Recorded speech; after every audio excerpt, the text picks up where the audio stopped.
Pendant le dîner de Noël, mes parents ont annoncé que j'étais une mère ratée et que j'avais une fille inutile. Prends tes affaires et pars, vous deux ne méritez pas d'être avec une vraie famille, a dit cruellement mon père, faisant pleurer ma fille de 8 ans. Je ne me suis pas humilié, j'ai simplement saisi une clé et je l'ai posée sur la table. 1 minute plus tard, ils étaient en train de me rappeler désespérément. Je m'appelle Nathalie, j'ai 32 ans. Laissez-moi vous ramener à la façon dont tout cela a commencé. Les gens supposent toujours que les mères célibataires ont des difficultés financières, mais ce n'était pas mon histoire. J'avais un bon poste de directrice marketing dans une entreprise de technologie, j'étais propriétaire de mon appartement sans crédit, et je n'ai jamais manqué de payer une facture. Ma fille de 8 ans, Emma, s'épanouissait à l'école, prenait des cours de piano et avait plus d'opportunités que la plupart des enfants de son âge. Mais selon mes parents, rien de tout cela n'avait d'importance parce que je n'avais pas d'alliance au doigt. Tout a commencé quand j'avais 24 ans et que je suis tombée enceinte. Le père n'était pas intéressé à rester, ce qui, honnêtement, me convenait. Je préférais élever Emma seule plutôt qu'avec quelqu'un qui ne voulait pas être là. Mais mes parents ont vu cela comme l'échec ultime. Pas la carrière réussie que j'avais bâtie, pas le foyer stable que j'offrais, pas l'enfant heureuse et confiante que j'élevais. Tout ce qu'ils voyaient, c'était la honte. Ma sœur Rebecca avait tout fait bien à leurs yeux. Elle avait épousé son petit ami de l'université à 25 ans, eu 2 enfants avant 30 ans et joué le rôle de l'épouse parfaite. Peu importait que son mari travaillait à peine pendant qu'elle jonglait avec 3 emplois à temps partiel pour garder leur maison. Peu importait qu'elle m'appelait en pleurant pour des problèmes d'argent 1 semaine sur 2. Dans l'esprit de mes parents, elle était la réussite parce qu'elle avait une alliance. L'ironie ? J'étais probablement la personne la plus stable financièrement de toute notre famille. Alors que Rebecca luttait pour payer son prêt immobilier et que mes parents vivaient de leurs modestes économies de retraite, je constituais un patrimoine, j'économisais pour les études d'Emma et je profitais réellement de la vie. Mais d'une manière ou d'une autre, j'étais toujours la déception de la famille. Chaque réunion de famille s'accompagnait de pics subtils. Quand vas-tu trouver une figure paternelle pour Emma? Ça doit être si difficile de l'élever seule. Les enfants de Rebecca ont tellement de chance d'avoir leurs 2 parents. Les commentaires étaient toujours enrobés d'une fausse sollicitude, mais le message était clair. Je n'étais pas assez bien. Ce qui faisait le plus mal, c'était de voir comment cela affectait Emma. Elle a commencé à demander pourquoi elle n'avait pas de papa comme ses cousins. Elle a commencé à se faire toute petite près de mes parents, comme si elle sentait leur désapprobation. Une enfant de 8 ans ne devrait pas avoir à sentir qu'elle doit prouver sa valeur à ses propres grands-parents. Mais je continuais à me présenter aux événements familiaux, à envoyer des cartes d'anniversaire, à essayer de maintenir des relations parce que c'est ce qu'on fait pour la famille. Même quand cette famille vous traite comme un citoyen de seconde zone. Le schéma était établi depuis des années, mais il s'est cristallisé lors de la préparation du mariage de Rebecca il y a 3 ans. Alors qu'elle stressait à propos des fleurs et des lieux avec un budget qui couvrait à peine une réception décente, mes parents ne cessaient de faire des commentaires acerbes sur l'importance de célébrer l'amour et l'engagement.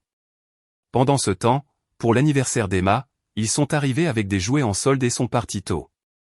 Le contraste était impossible à ignorer, mais je l'ai avalé comme je l'ai toujours fait. Au moins, Rebecca construit quelque chose de réel, avait dit ma mère une fois, ne réalisant pas que je pouvais l'entendre parler à ma tante au téléphone. Nathalie, eh bien, tu sais, elle a fait ses choix. Fais mes choix. Comme si tomber enceinte était une tentative délibérée de ruiner leur réputation. Comme si travailler 70 heures par semaine pour bâtir ma carrière tout en élevant un enfant était en quelque sorte moins précieux que de rester dans un mariage médiocre pour les apparences. Le jugement s'étendait au-delà de moi, jusqu'à Emma, ce qui était impardonnable. Pendant les dîners de famille, les enfants de Rebecca étaient félicités pour chaque petite réussite, tandis que les excellentes notes d'Emma et son récital de piano étaient à peine reconnues. Quand Emma a remporté le concours de sciences de l'école, la réponse de ma mère a été « C'est bien, ma chérie », avant de demander immédiatement des nouvelles de la saison de football de mon neveu. Emma l'a remarqué. Les enfants remarquent toujours. Pourquoi grand-mère et grand-père ne me posent-ils pas de questions sur mon école, a-t-elle demandé un soir après un dîner de famille particulièrement pénible. Ils sont juste occupés à penser à d'autres choses, lui ai-je dit, me détestant de trouver des excuses à leur comportement. Est-ce que je ne suis pas importante? Cette question a brisé quelque chose en moi. Comment expliquer à une enfant de 8 ans que ses grands-parents ont décidé qu'elle valait en quelque sorte moins parce que son père n'est pas dans sa vie? Comment la protéger de la prise de conscience que leur amour est conditionnel? J'ai commencé à limiter nos visites, prétextant le travail ou les activités d'Emma, mais cela ne leur a donné que plus de munitions. Maintenant, j'isolais Emma de la famille, j'étais difficile et hypersensible. La dynamique financière a tout empiré. Pendant que je bâtissais ma carrière et que j'économisais de l'argent, Rebecca et son mari étaient constamment en difficulté. Réparation de voitures, factures médicales, urgence à la maison. Ils semblaient toujours à un désastre près de la ruine financière. Et devinez vers qui ils se tournaient tous pour obtenir de l'aide? Nathalie, tu réussis si bien, disait mon père chaque fois que Rebecca avait besoin d'argent. Peut-être que tu pourrais aider ta sœur. J'ai aidé, plus de fois que je ne peux compter. 1000 par-ci pour des réparations de voitures, 500 par-là pour des factures imprévues, sans jamais demander à être remboursé parce que, la famille ne tient pas les comptes, selon ma mère. Mais d'une manière ou d'une autre, quand j'avais besoin de soutien émotionnel ou d'une simple reconnaissance de mes réussites, le puits était à sec. Le point de rupture est survenu l'été dernier lorsque la famille de Rebecca est partie en vacances à Disney World, financée en partie par mon prêt, tandis qu'Emma et moi sommes restés à la maison parce que j'économisais pour ses futures études. Les photos sur les réseaux sociaux étaient une torture. Mes parents rayonnant de fierté face à des vacances familiales parfaites tandis qu'Emma demandait pourquoi nous ne pouvions pas y aller aussi. C'est à ce moment-là que j'ai réalisé la vérité. Pour eux, Emma et moi n'étions pas vraiment de la famille. Nous étions des obligations, des rappels de mon échec qu'ils toléraient mais n'acceptaient jamais vraiment. L'idée de la maison de plage a commencé il y a 2 ans, lors d'une de ces journées de printemps parfaites où mon père devient nostalgique de ses étés d'enfance sur la côte. Nous étions tous au dîner du dimanche, une tradition que ma mère maintenait avec une ferveur religieuse, quand il a commencé à se remémorer les vacances en famille et la construction de souvenirs. J'ai réfléchi, a-t-il annoncé, coupant son roast-beef avec la précision cérémonielle qu'il appliquait à toutes les grandes déclarations. Ta mère et moi ne rajeunissons pas. Nous devrions faire quelque chose de significatif avec nos économies pendant que nous pouvons encore en profiter. Les yeux de ma mère se sont illuminés. Elle laissait tomber des allusions à une maison de plage depuis des mois, laissant des magazines immobiliers stratégiquement placés dans leur salon, mettant en signé des propriétés en bord de mer sur son ordinateur portable. À quoi pensais-tu? A demandé Rebecca, bien que nous sachions tous où cela menait. Une maison de plage, a dit mon père, comme si l'idée venait de lui traverser l'esprit. Un endroit où toute la famille peut se réunir, créer des souvenirs avec les petits-enfants, construire quelque chose de durable. La vision qu'il a peinte était séduisante. Des après-midi d'été paresseux, des réunions de vacances avec vue sur l'océan, Emma et les enfants de Rebecca construisant des châteaux de sable pendant que les adultes se détendaient sur la terrasse.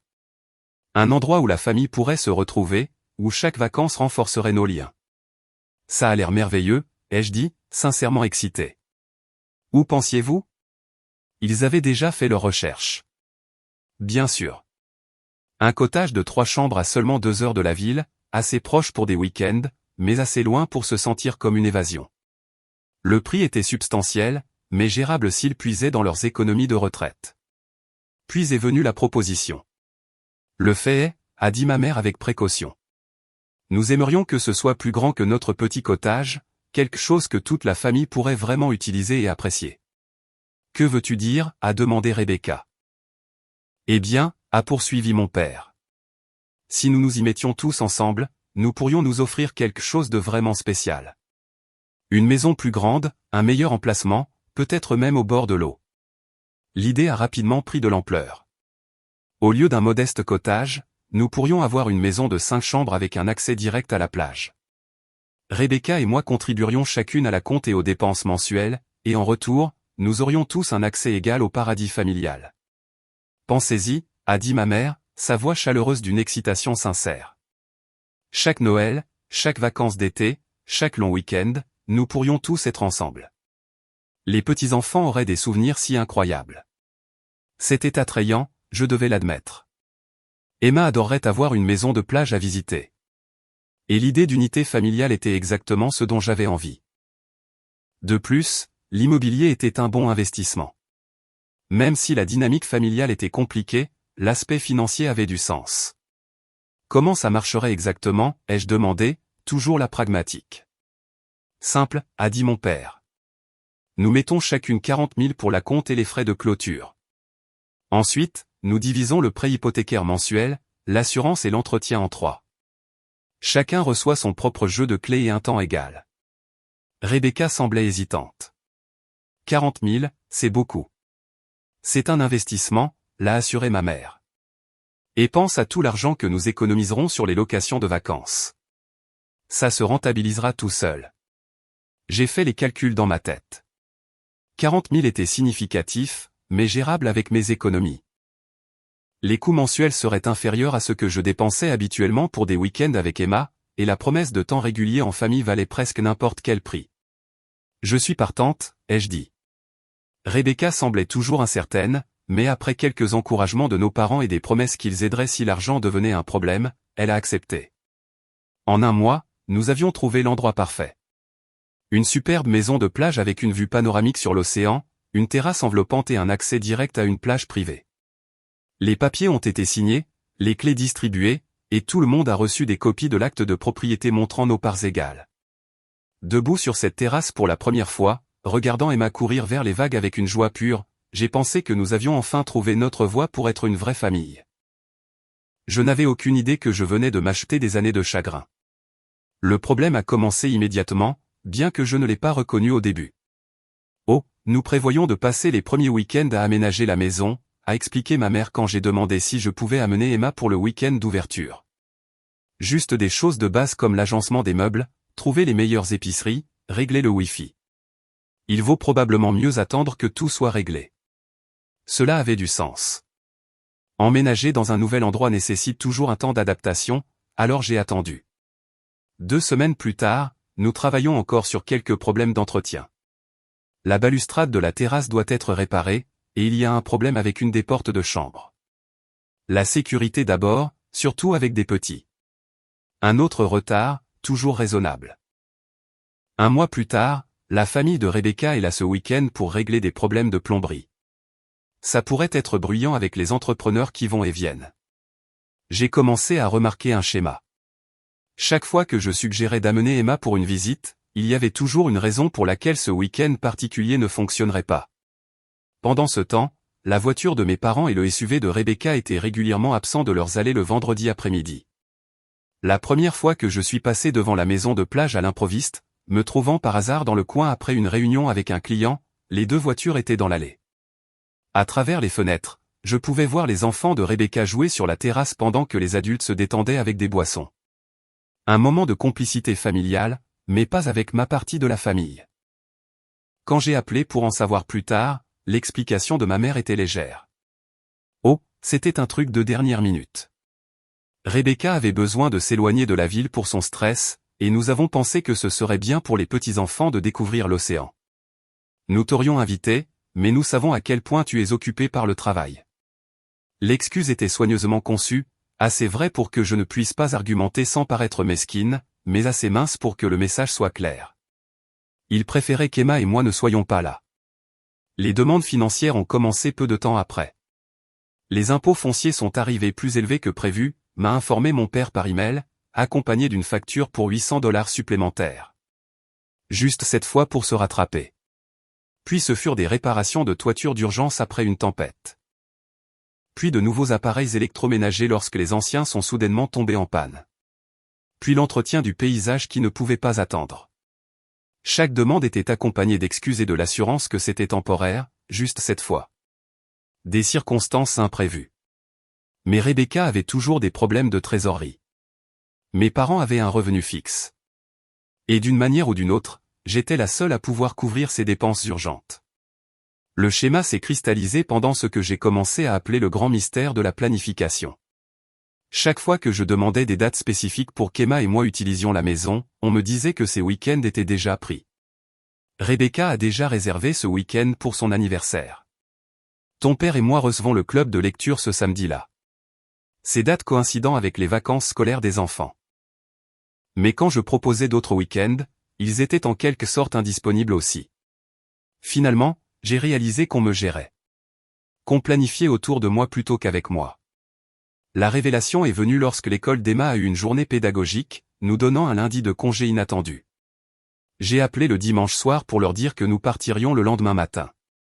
Oh, non, a dit ma mère, prise au dépourvu. Nous avons en fête. La famille de Rebecca vient ce soir. Je pensais qu'ils étaient là le week-end dernier. Eh bien, oui, mais la petite Sarah s'est tellement amusée que Rebecca a pensé que ce serait bien de prolonger la visite. Maman, je paie un tiers de toutes les dépenses de cette maison. Et Emma demande à aller à la plage depuis des mois. La famille de Rebecca ne peut-elle pas écourter sa visite d'une journée? Silence. Puis, Nathalie, ma chérie, tu sais à quel point les petits-enfants aiment être là-bas. Et Rebecca a eu des moments difficiles dernièrement. Toujours les moments difficiles de Rebecca. Jamais la déception d'Emma. C'est à ce moment-là que j'ai commencé à tenir des comptes. En 18 mois, Emma et moi avions utilisé la maison de plage exactement 3 fois. Toujours en milieu de semaine, toujours pendant les heures de classe, et toujours pour une seule nuit. La famille de Rebecca, quant à elle, semblait y avoir une résidence permanente un week-end sur 2. Le paiement de l'hypothèque, les impôts fonciers, l'assurance et les frais d'entretien sortaient de mon compte bancaire comme une horloge. Mais la maison elle-même aurait aussi bien pu être située sur une autre planète pour tout le bien qu'elle nous faisait, à Emma et à moi. Ma fille a cessé de demander à aller à la maison de plage. Elle avait appris, même à 8 ans, à ne pas espérer des choses qui ne se concrétisaient jamais. Ça faisait plus mal que l'argent. Novembre est arrivé avec une vague de froid précoce qui a fait que tout le monde a commencé à parler des plans de Noël. Ma mère a appelé un mardi soir alors que j'aidais Emma avec ses devoirs à notre table de cuisine. Nous devons finaliser le programme des fêtes, a-t-elle annoncé sans préambule.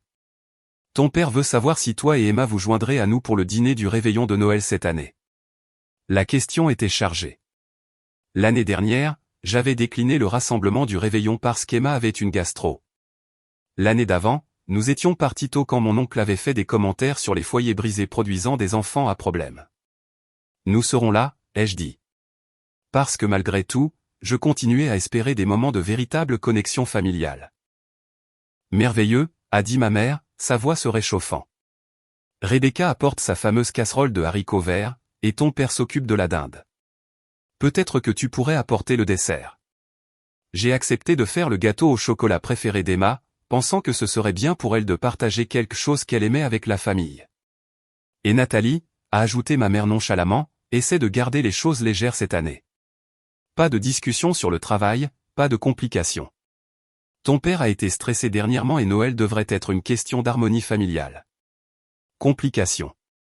C'était le code pour « ne mentionne aucune des façons dont nous t'avons marginalisé ». Ne parle pas de la maison de plage que tu paies mais que tu ne peux pas utiliser. N'évoque pas le soutien financier que tu fournis sans réciprocité. Ne mentionne pas le favoritisme subtil mais persistant envers la famille de Rebecca. Garde les choses légères. Sois reconnaissante pour les miettes.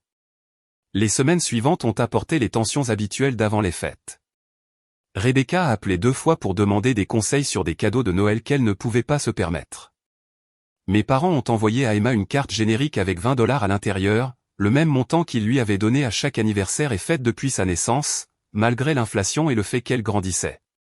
Pendant ce temps, les enfants de Rebecca avaient chacun des listes de souhaits élaborées, discutées en détail lors des appels téléphoniques familiaux, avec des plans de magasinage stratégiques pour maximiser l'impact.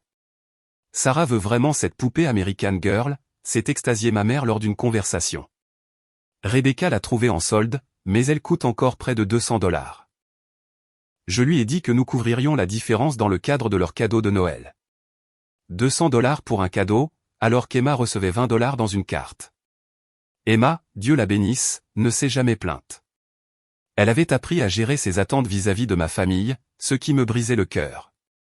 Une enfant de 8 ans ne devrait pas avoir à se protéger émotionnellement de ses propres grands-parents. La semaine avant Noël, Emma est rentrée de l'école excitée par sa performance au concert d'hiver. Elle avait été choisie pour jouer un solo de piano, un grand honneur pour une élève de 3e année. Est-ce que grand-mère et grand-père peuvent venir? A-t-elle demandé avec espoir. Et tante Rebecca et oncle Mike et les cousins.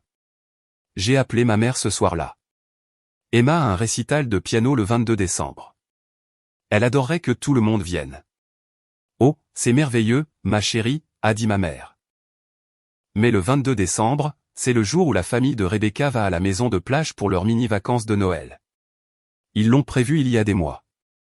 La maison de plage, ai-je répété. En décembre. Rebecca a pensé que ce serait romantique d'avoir Noël au bord de l'océan. Très confortable. Ils en font tout un long week-end. Un autre voyage spontané à la maison de plage que tout le monde connaissait sauf moi. J'ai ravalé ma réponse immédiate et j'ai essayé une approche différente. Peut-être qu'il pourrait retarder d'un jour. Emma a travaillé si dur sur ce solo et elle a spécifiquement demandé à ce que toute la famille soit là. Nathalie, tu sais à quel point les traditions familiales sont importantes pour Rebecca. Et ils ont déjà pris des congés, prévenu les enfants. Ce ne serait pas juste de leur demander de changer leur plan maintenant. Mais c'était parfaitement juste de demander à Emma d'accepter qu'elle n'était pas une priorité.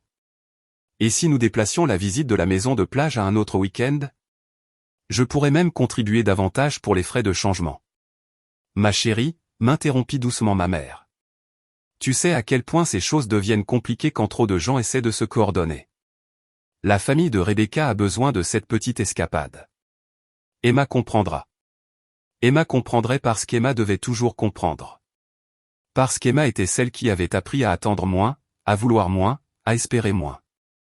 J'ai raccroché et j'ai regardé ma fille, qui s'entraînait au piano dans notre salon, ses petits doigts se déplaçant avec précaution sur les touches alors qu'elle se préparait pour une performance que la moitié de sa famille manquerait pour des vacances spontanées dans la maison que j'aidais à payer. Quelque chose en moi a commencé à changer. Une colère silencieuse que j'avais réprimée pendant des années a commencé à se cristalliser en quelque chose de plus dur et de plus déterminé. Le dîner du réveillon de Noël est soudainement apparu moins comme une obligation et plus comme un règlement de compte. Le réveillon de Noël est arrivé avec le genre d'air vif d'hiver qui rendait tout net et clair. Emma a passé la matinée à m'aider à faire le gâteau au chocolat, bavardant sur ses amis d'école et ses leçons de piano tout en mesurant soigneusement les ingrédients. « Penses-tu que grand-mère aimera ma nouvelle chanson ?» a-t-elle demandé en remuant la pâte. Je me suis entraîné très dur. Je pense qu'elle l'adorera, ai-je dit. Bien que ma mère n'ait pas mentionné une seule fois le prochain récital d'Emma depuis notre conversation sur l'horaire de la maison de plage. Nous sommes allés en voiture chez mes parents alors que la lumière de l'après-midi s'estompait. Emma serrant un cadeau soigneusement emballé qu'elle avait fait à l'école. Un cadre photo peint avec une photo d'elle au piano. Elle était excitée à l'idée de le donner à ses grands-parents toute la semaine. Peut-être qu'ils le mettront sur leur cheminée, a-t-elle dit avec espoir alors que nous montions l'allée familière. La maison était chaude et lumineuse, remplie des bruits des enfants de Rebecca qui couraient partout pendant que de la musique de Noël jouait en fond sonore. Les visages de mes parents se sont illuminés lorsque la famille de Rebecca est arrivée. Une joie et une excitation sincères qui contrastaient fortement avec la reconnaissance polie qu'Emma et moi recevions habituellement. « Voilà mes beaux petits-enfants » s'est exclamée ma mère, prenant les enfants de Rebecca dans ses bras avec enthousiasme tandis qu'Emma restait légèrement en retrait, attendant son tour. « Salut, grand-mère » a dit Emma quand ma mère l'a finalement remarqué.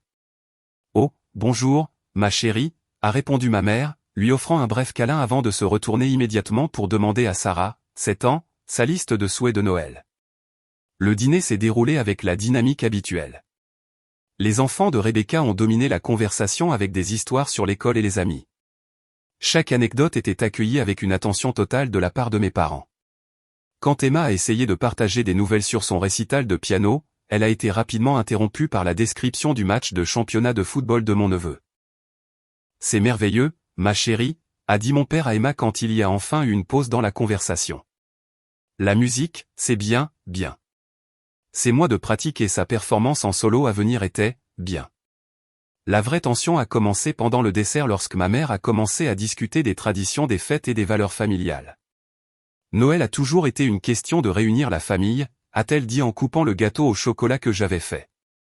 Créer des souvenirs, montrer aux enfants ce qui compte vraiment. En parlant de souvenirs de famille, ai-je dit avec précaution.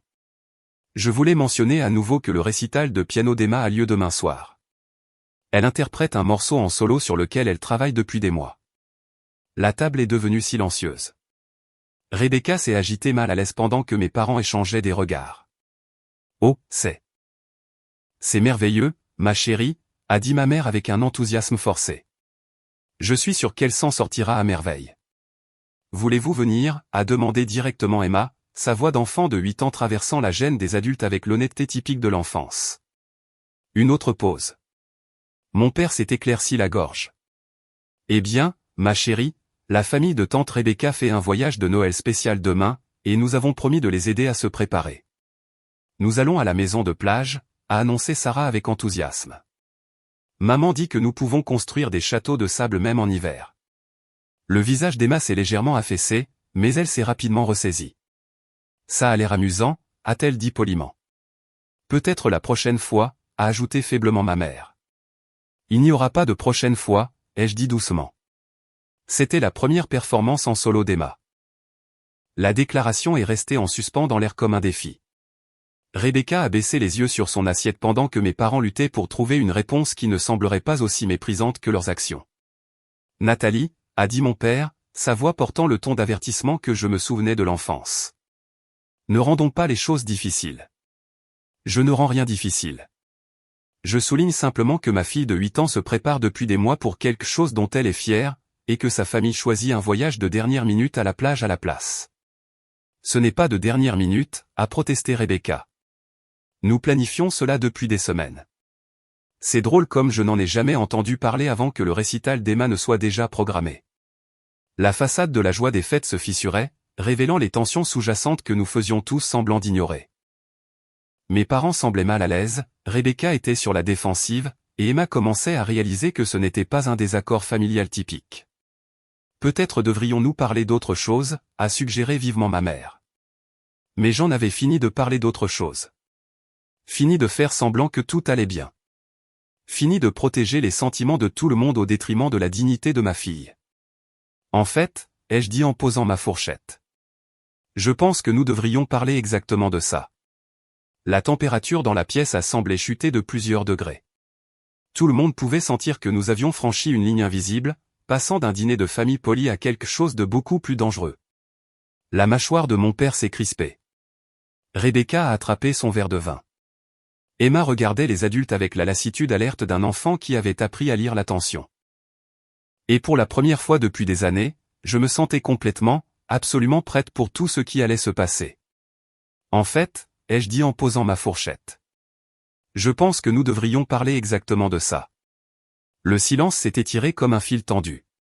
La fourchette de ma mère a cliqueté contre son assiette alors qu'elle la posait avec une précision inutile. Rebecca est soudainement devenue fascinée par son verre de vin, faisant tourner le contenu comme si elle menait une expérience scientifique très importante. Nathalie, a dit mon père, sa voix portant ce ton d'avertissement familier. Ce n'est ni le moment ni l'endroit. Quand est-ce que c'est le moment et l'endroit, ai-je demandé calmement.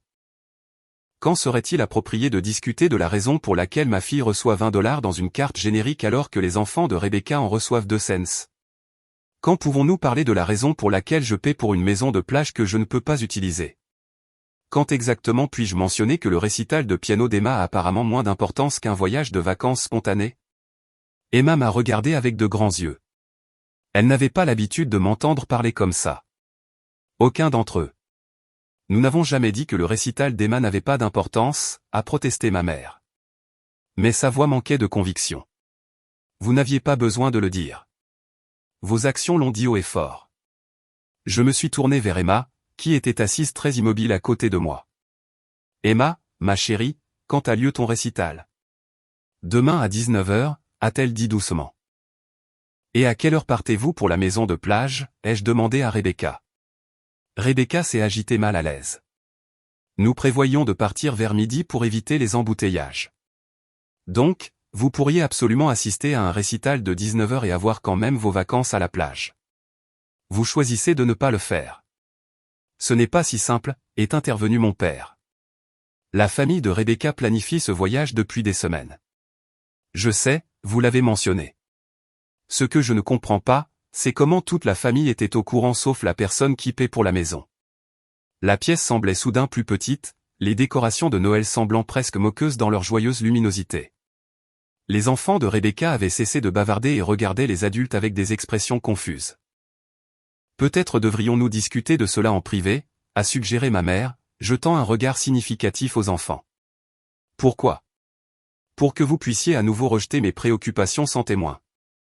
Pour que vous puissiez me dire que je suis hypersensible ou difficile? J'ai secoué la tête. Non, je pense que les enfants devraient entendre ça, surtout Emma. Elle devrait comprendre pourquoi sa famille fonctionne comme elle le fait. Nathalie, tu es dramatique, a dit Rebecca, prenant enfin la parole. Nous ne t'avons jamais exclu intentionnellement. J'ai failli rire. L'audace était impressionnante. Vraiment, jamais exclu intentionnellement. Rebecca, quand est-ce que tu m'as appelé pour la dernière fois pour inviter Emma et moi à la maison de plage? Quand est-ce que tu m'as demandé pour la dernière fois quelle date nous conviendrait avant de faire tes plans? Elle a ouvert la bouche pour répondre, puis l'a refermée. C'est ce que je pensais. J'ai regardé autour de la table les visages qui luttaient soudainement pour maintenir la façade de l'harmonie familiale. Vous savez ce qui est drôle? Je continue de venir à ces dîners en pensant, peut-être que cette fois, ce sera différent. Peut-être que cette fois, vous traiterez Emma comme si elle comptait autant que ses cousins. Peut-être que cette fois, vous reconnaîtrez que je ne suis pas l'échec familial que vous avez décidé que j'étais. Personne ne pense que tu es un échec, a dit faiblement ma mère. Vraiment? Je me suis tourné pour lui faire face directement. Quand est-ce que tu as célébré l'une de mes réussites pour la dernière fois? Quand est-ce que tu t'es vanté de ma carrière comme tu te vantes du mariage de Rebecca? Quand est-ce que tu as fait sentir à Emma qu'elle était aussi importante que tes autres petits-enfants? Les questions sont restées en suspens dans l'air comme des accusations, parce que c'est exactement ce qu'elles étaient. Tu déformes les choses, a dit mon père, sa voix se durcissant. Nous avons toujours soutenu nos deux filles de manière égale. De manière égale? Le mot est sorti assez sec pour couper du verre. Papa, j'ai besoin que tu me regardes dans les yeux et que tu me dises honnêtement que tu as traité Emma de la même manière que tu traites les enfants de Rebecca. Il ne pouvait pas le faire. Aucun d'entre eux ne pouvait me regarder dans les yeux. C'est à ce moment-là que j'ai su que nous avions enfin atteint la vérité. La conversation a rapidement dégénéré à partir de là. Ce qui avait commencé comme des questions pointues est devenu des accusations, des défenses, et le genre de vérité laide que les familles passent des années à éviter. Le problème, a dit ma mère, sa voix prenant ce ton tranchant qu'elle utilisait quand elle en avait fini de faire semblant d'être gentille, c'est que tu n'as jamais appris à accepter la critique constructive. Depuis que tu es jeune, tu as été sur la défensive à propos de tes choix. Mes choix, ai-je répété lentement. Tu veux dire comme le choix de bâtir une carrière réussie? Le choix d'offrir un foyer stable à ma fille? Le choix de payer pour une maison de plage qui profite à tout le monde sauf à moi? Tu sais que ce n'est pas ce que je veux dire. Alors, s'il te plaît, éclaire-moi. De quel choix parlons-nous? Mon père a posé sa serviette avec une précision délibérée. Je pense que ce que ta mère essaie de dire, c'est que créer un environnement familial stable nécessite certaines fondations. Des fondations, ai-je dit. Comme un mari, tu veux dire? Comme un engagement envers les valeurs familiales traditionnelles, a-t-il précisé, comme si cela améliorait les choses. Le masque tombait enfin. Après des années d'implication subtile et de langage codé, il le disait ouvertement. Ma valeur en tant que personne était liée à mon statut matrimonial. Donc, à votre avis, peu importe à quel point je subviens aux besoins d'Emma, peu importe à quel point elle est heureuse et en bonne santé, peu importe le succès de ma carrière, je suis toujours un échec parce que je n'ai pas d'alliance au doigt. Ce n'est pas ce que nous disons, est intervenue Rebecca. Bien que sa voix suggérait qu'elle n'était pas entièrement sûre de ce qu'il disait. Alors que dites-vous, ai-je défié. Parce que de là où je suis, on dirait que vous dites qu'Emma a en quelque sorte moins de valeur en tant que petite fille parce que son père n'est pas dans sa vie. On dirait que vous dites que ma fille de 8 ans mérite moins d'amour, moins d'attention et moins d'opportunités parce que j'ai eu l'audace de l'élever en tant que mère célibataire. Maintenant, tu es ridicule, a dit mon père, sa patience finissant par céder. Personne n'a dit quoi que ce soit sur le fait qu'Emma ait moins de valeur. Vous n'aviez pas besoin de le dire. Vous l'avez montré chaque jour pendant 8 ans. La pièce est devenue mortellement silencieuse. Même les enfants avaient cessé de faire du bruit, sentant que quelque chose de grave se passait dans le monde des adultes. Je pense que tu dois te calmer, a dit ma mère sur le ton qu'elle utilisait quand j'étais adolescente et que j'avais ce qu'elle appelait des épisodes dramatiques. Me calmer? J'ai ri et c'est sorti amèrement. Vous savez quoi? Vous avez raison. Je devrais me calmer. Je devrais accepter que ma famille pense que je suis une déception. Je devrais sourire et hocher la tête pendant que vous ignorez les réussites de ma fille. Je devrais continuer à signer des chèques pour une maison de plage que je ne suis jamais autorisé à utiliser et faire semblant que c'est parfaitement normal. Personne ne t'a forcé à contribuer à la maison de plage, a dit froidement mon père. C'était ton choix. Mon choix basé sur des promesses que vous avez faites d'accès égal et de convivialité familiale. Des promesses que vous avez rompues à plusieurs reprises. La conversation dégénérait au-delà de toute réparation. Mais je ne pouvais pas m'arrêter. Des années de mots ravalés se déversaient comme l'eau d'un barrage brisé. Tu veux savoir ce que je pense, a dit mon père en se levant de table. Je pense que tu es jalouse du succès de Rebecca et que tu t'en prends à toute la famille. Les mots ont frappé comme un coup physique. Emma a fait un petit bruit à côté de moi et j'ai réalisé qu'elle commençait à comprendre exactement comment son grand-père voyait notre petite cellule familiale. Le succès, ai-je dit doucement. Quel succès exactement? Le mariage avec un homme qui travaille à peine pendant qu'elle lutte avec 3 emplois à temps partiel?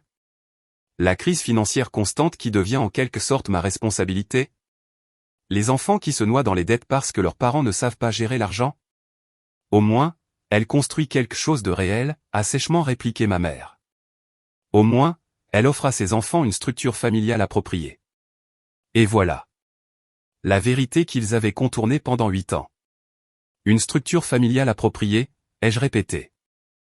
C'est comme ça que vous appelez ça quand un mari ne contribue en rien pendant que sa femme s'épuise au travail? Est-ce approprié, ou est-ce seulement approprié parce qu'il y a un homme dans l'équation, peu importe à quel point il est inutile? Ça suffit, a dit mon père, sa voix s'élevant. Mais je ne faisais que commencer. 8 ans à être traitée comme une citoyenne de seconde zone dans ma propre famille avait accumulé un réservoir de colère qui débordait enfin. Non, ça ne suffit pas. Ce n'est pas presque assez. C'est à ce moment-là que mon père a complètement perdu son sang-froid. Tu es une mère ratée, a-t-il dit, sa voix assez forte pour être entendue dans toute la maison. Et cet enfant sera une déception tout comme toi. Les mots ont atterri comme des bombes dans le silence soudain. La forte inspiration d'Emma a traversé mon choc. Les enfants de Rebecca regardaient avec des yeux écarquillés de confusion. Ma mère s'est couverte la bouche avec sa main, mais pas d'horreur, de gêne face à sa franchise, pas à son sentiment. Elle a 8 ans, ai-je murmuré. Mais ma voix n'avait aucune force. Elle est assez grande pour voir quel genre d'exemple tu donnes, a-t-il continué, décidant apparemment que la subtilité n'était plus nécessaire. Grandir dans un foyer brisé, apprendre que l'engagement et la responsabilité n'ont pas d'importance. Apprendre qu'il est acceptable d'avoir des enfants sans leur fournir une famille appropriée. J'ai senti Emma se recroqueviller à côté de moi et quelque chose dans ma poitrine s'est fissuré. Fais tes valises, a dit mon père avec finalité. Vous deux. Vous ne voulez clairement pas faire partie de cette famille, alors arrêtez de faire semblant. Sortez de notre maison et restez dehors jusqu'à ce que vous appreniez à montrer un peu de respect et de gratitude pour tout ce que nous avons fait pour vous. La cruauté était à couper le souffle dans sa complétude.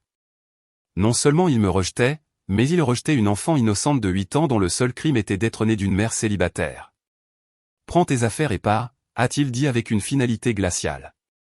Vous deux ne méritez pas d'être avec la vraie famille. Emma s'est mise à pleurer. Des larmes silencieuses et déchirantes qui ont brouillé ma vision de rage. Mais je n'ai pas discuté.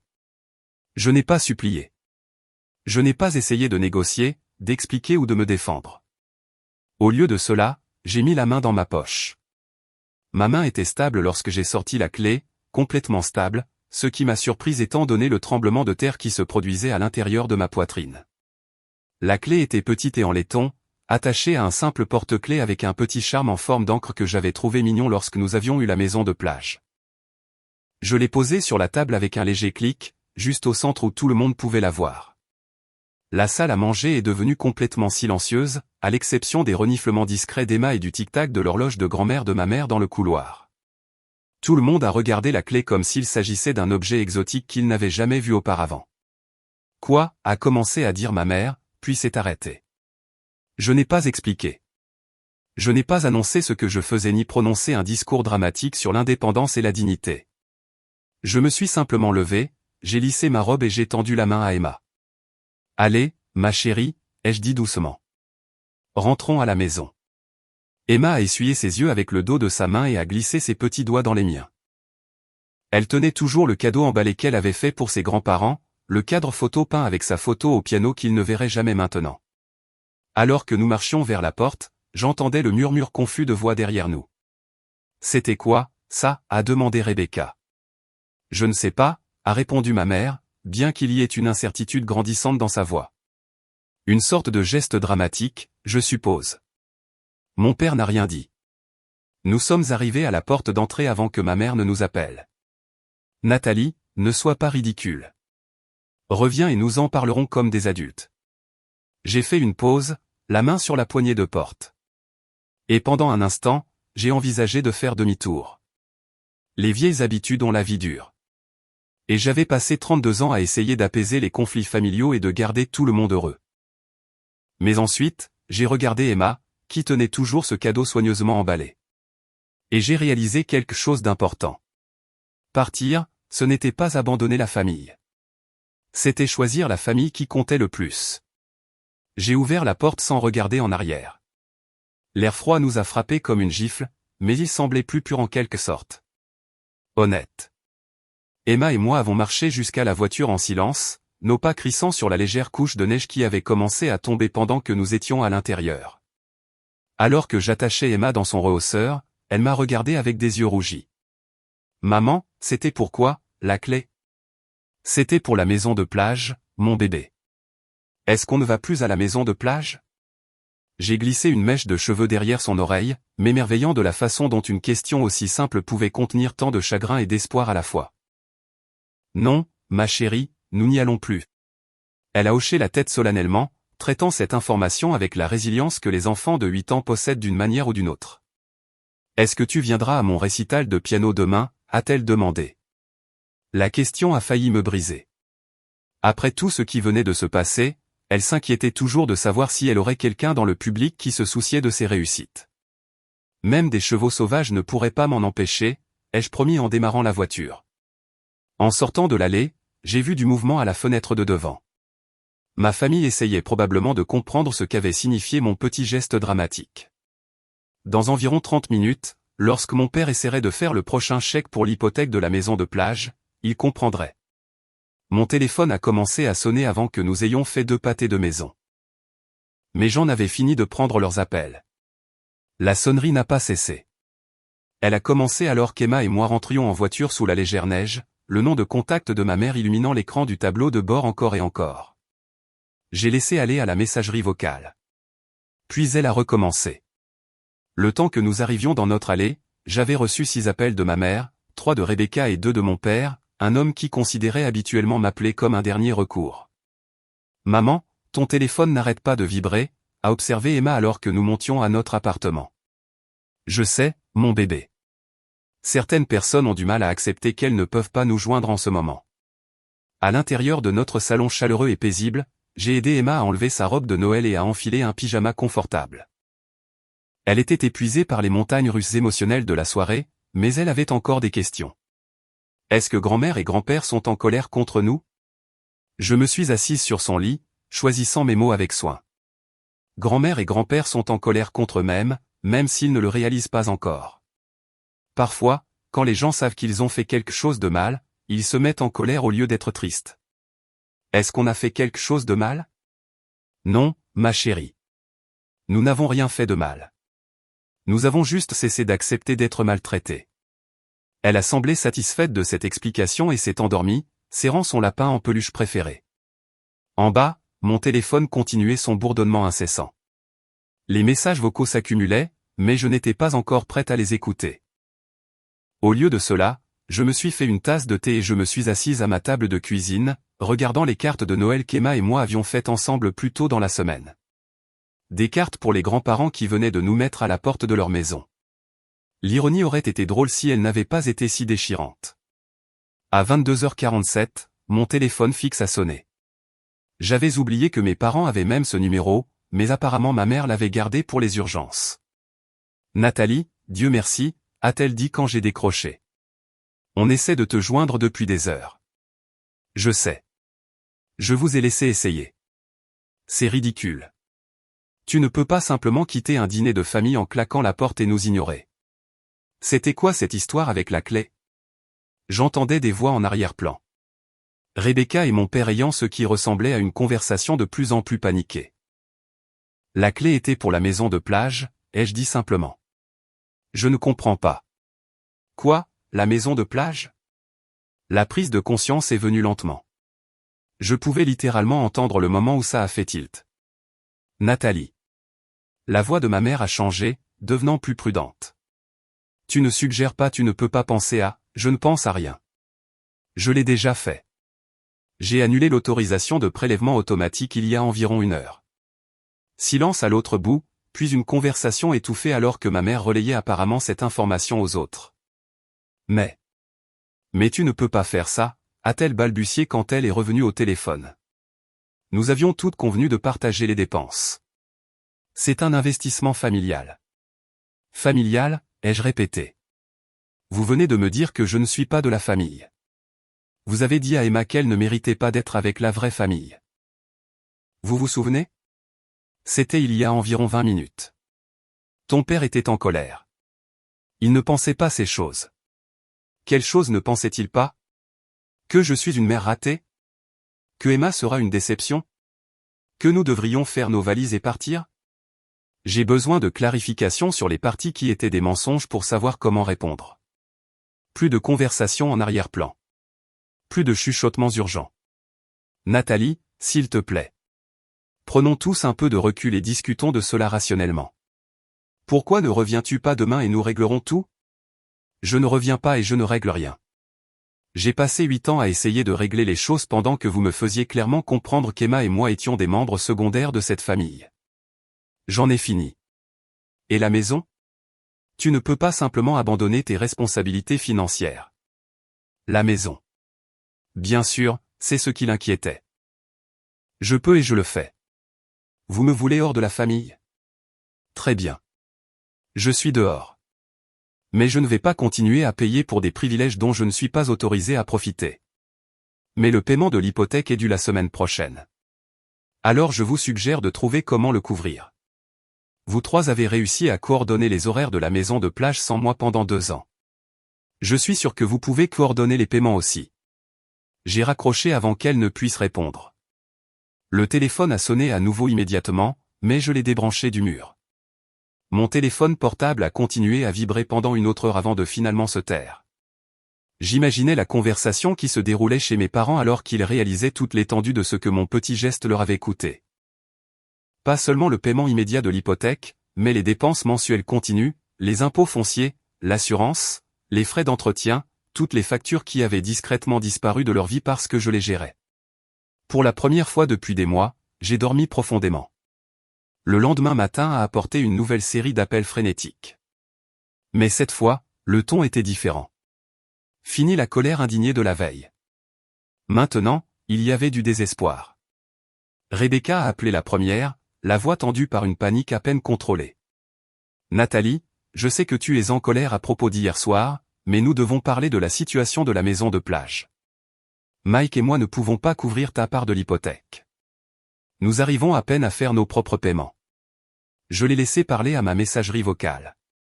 Mon père a appelé ensuite, sa fierté luttant clairement avec la réalité financière. Nathalie, c'est ton père. Je pense qu'il y a eu un malentendu hier soir. Rappelle-moi pour que nous puissions en discuter correctement. Un malentendu. Comme si 8 ans de marginalisation avaient été une sorte d'erreur de communication. Ma mère a essayé une approche différente, appelant pendant sa pause déjeuner avec des larmes dans la voix. Ma chérie, s'il te plaît, rappelle-moi. Ton père se sent très mal de ce qu'il a dit. Nous tous. Emma est une enfant merveilleuse, et nous n'avons jamais voulu vous blesser. Pouvons-nous s'il te plaît régler ça? À midi, j'avais reçu 14 messages vocaux, 6 textos et un email de Rebecca qui comprenait une ventilation détaillée des dépenses de la maison de plage et un plaidoyer pour que je pense à la famille. La famille.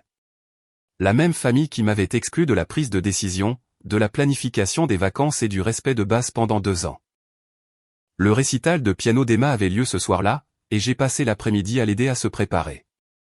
Nous avons repassé sa robe blanche, répété son morceau une dernière fois, et parlé de se produire devant un public. Est-ce que quelqu'un d'autre sera là pour moi, a-t-elle demandé alors que nous allions à l'école. Je serai là, ai-je dit. Et Madame Peterson d'à côté a demandé si elle pouvait venir. Elle est excitée de t'entendre jouer. Et la famille? La question était innocente, mais elle m'a touché profondément. Parfois, les gens qui nous aiment le plus ne sont pas les gens avec qui nous sommes apparentés, lui ai-je dit. Parfois, ce sont les gens qui choisissent d'être là pour nous. Madame Peterson était en effet là, assise au 3e rang avec un bouquet d'œillets pour Emma.